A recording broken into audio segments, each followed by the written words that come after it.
मागील भांडणाच्या कारणावरून दोन गटात तुफान मारहाण झाली. या मारहाणीत चॉपर, फायटर व गुप्ती सारख्या धारदार शस्त्रांचा वापर करण्यात आला. तर 4 ते 5 जण गंभीर जखमी झाले असून त्यांच्यावर अहिल्यानगर येथील एका रुग्णालयात उपचार सुरू आहेत. ही घटना दिनांक 29 मार्च रोजी रात्रीच्या सुमारास राहुरी शहर हद्दीत घडली. राहुरी शहरातील दोन गटात केला गणपती विसर्जन मिरवणुकीत किरकोळ मारहाण झाली होती.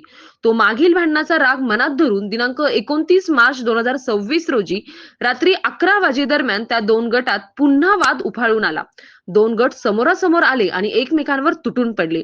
शहरातील विद्या मंदिर शाळा परिसरात ही मारहाणीची घटना घडली. यावेळी लाथाबुक्क्यांनी मारहाण करून चॉपर, फायटर व गुप्ती सारख्या धारदार शस्त्राने वार करण्यात आले. या घटनेत 4 ते 5 जण गंभीर जखमी झाले.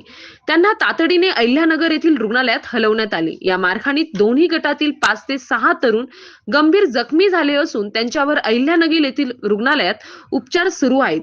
घटनेनंतर शहरात मोठा तणाव निर्माण झाला होता. मध्यरात्री दोन्ही गटातील 400 ते 500 तरुणांनी फिर्याद नोंदवण्यासाठी राहुरी पोलीस ठाण्यात गर्दी केली होती. पोलीस निरीक्षक संजय ठेंगे व पोलीस पथकाने जमावाला शांत केले. त्यानंतर शहरात गस्त घालून वातावरण शांत केले. या घटनेबाबत पोलीस ठाण्यात अद्याप कोणताही गुन्हा दाखल नाही. Satish Phulsoundar, MS news 15, Rahuri. अशाच नवनवीन बातम्या पाहण्यासाठी चॅनलला सबस्क्राईब करा.